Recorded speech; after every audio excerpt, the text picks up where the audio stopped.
in the previous lecture, we discussed about angular velocity and angular displacement.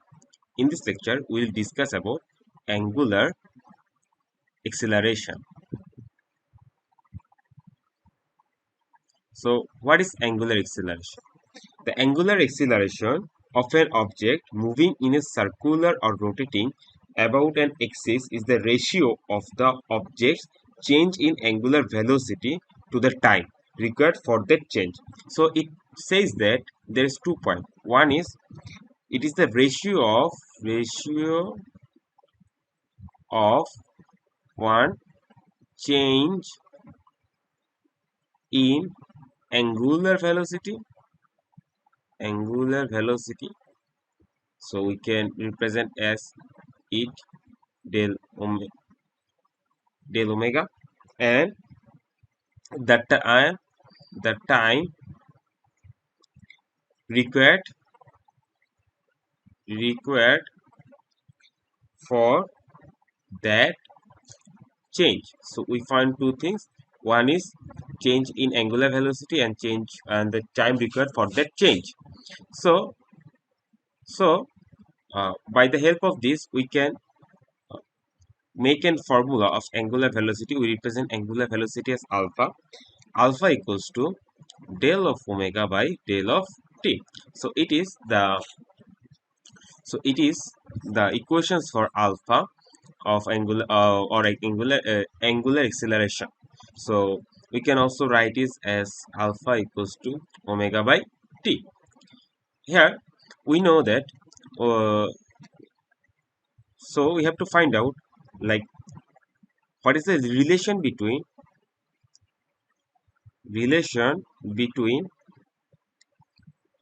angular acceleration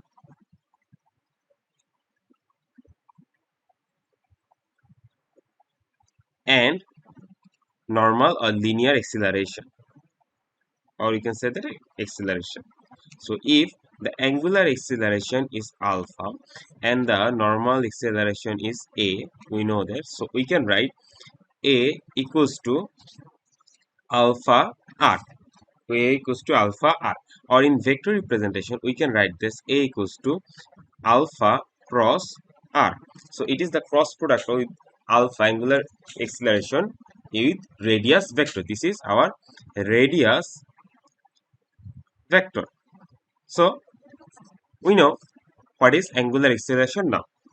Now we have to find out some equations for our circular motion.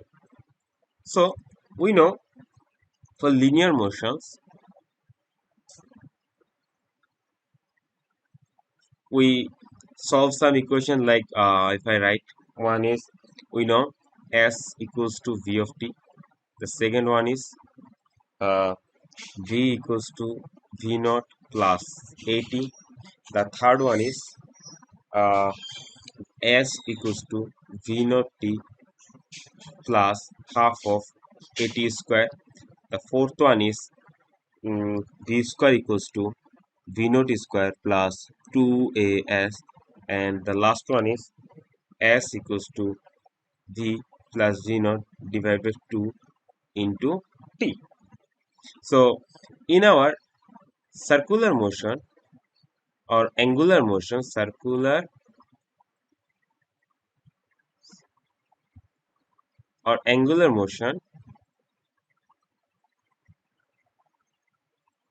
angular motion, we can write this equation for s. For s we replace it with theta. For v we replace it with omega. For v naught we replace it with omega naught. For a we replace it with alpha.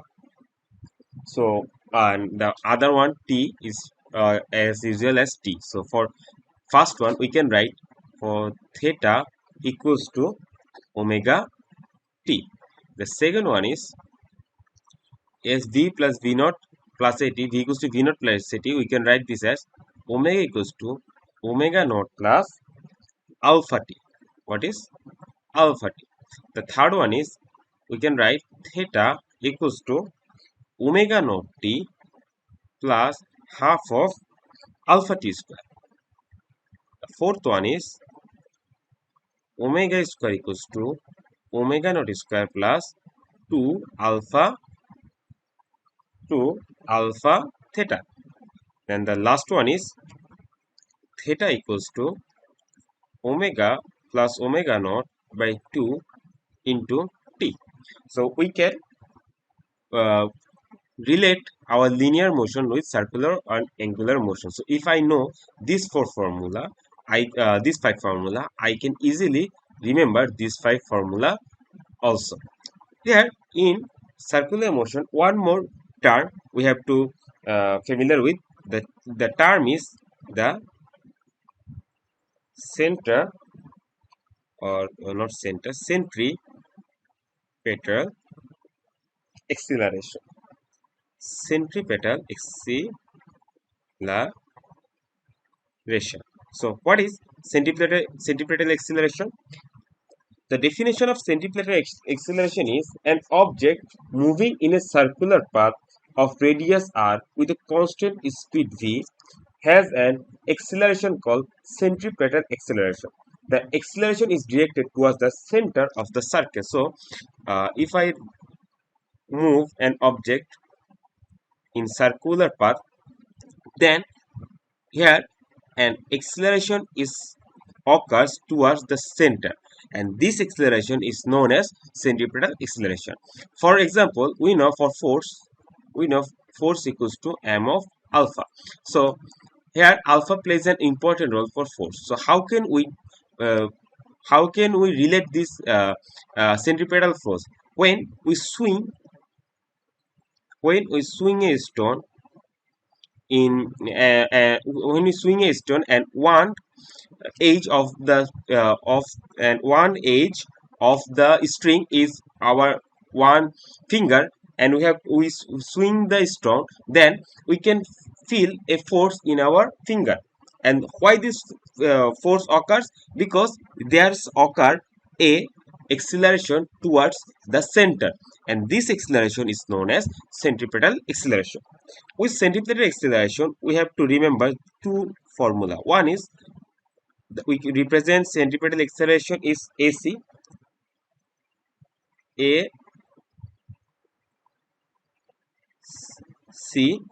and the centripetal acceleration is, we can write this as v square by r, or we can write this also as omega square r. So we have to remember this formula of centripetal acceleration. Here is an big, or we can say that here is a proof for centripetal acceleration, but we just have to remember this formula only. Now coming to the next part, which we have to solve some problem. So this problem says that an electric fan revolves 1500 times per minute. The fan stops revolving after 4 minutes from the time of switching of the fan. What is the angular acceleration of the fan? And the second part of the question is, how many times will the fan revolve before coming to rest? So first of all, we have to determine what are the information we are given. First information is the it the fan revolves 1500 times per minute. So from that we can find out our initial angular velocity, which is that it revolves 5000 1500 times, and we know that as it revolves in circular motion, it it revolves 2 pi, and the time period of this revolution is 1 minute. So 1 minute means 60 seconds. So if I calculate this thing, I will find out like it will be equals to 50 pi, and the unit of this of the angular velocity is radian per second. Here our time period t is equals to t means when the fan stops revolving, the fan stops revolving after 4 minutes from the time of switching off. So our when I switch off the fan, it revolves 4 minutes from that time. So our time t is given equals to 4 seconds, and this time is our time period, capital T. And another information, so what we have to find out? First of all, we have to find out the angular acceleration of the fan. So for our first question, we know the formula is we discuss a formula which is omega equals to omega naught plus alpha t. Here this omega naught equals to, we find out this omega naught, the or initial angular velocity is 50 pi, and after 4 minutes, this is not 4 seconds, this is 4 minutes. After 4 minutes, or we can say that 4 minutes means 4 into 60 second or 240 second. So after 4 minutes, the fan is stops revolving. When we switch off the fan after 4 minutes, it stops revolving. So for that case, our omega will be 0. So our final velocity, final angular velocity will be 0. So our omega will be 0, and we know that omega naught equals to 50 pi, and we have to find out alpha, and now t equals to 240. So from that we can find out alpha equals to minus 50 by 50 pi by 240, which is equals to minus of 0.654, and the unit of this angular velocity, angular acceleration is radian per second square. So we solve the first part of our question. Now coming to the second part. Now coming to the second part of our question, let it revolves n times before coming to the rest, So we have to find out this value of n, and we know for the n times displacement of angular displacement of n times equals to theta equals to angular displacement is theta equals to 2 pi n. So for n we can write n equals to theta by 2 pi. Now we have to find out the theta first. So for finding out theta, we know an equation is omega plus omega naught by 2 into t. Here we know the final angular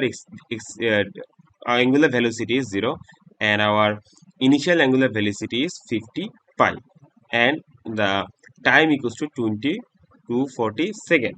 So if I calculate whole of this thing, we will find out the value is equals to 6000 pi, and we know the unit of angular displacement is radian. The unit of angular displacement is radian. So we find out the theta. So we have to find out n. So we can write n equals to, instead of theta we will write 6000 pi and divide by 2 pi. So if we cutting down all of this thing, we will find out 3000 revolutions. So it will revolve 3000 times before coming to the rest after switching the fan. So this is our two question. This is the two part of our question we just solved. Now coming to the next one.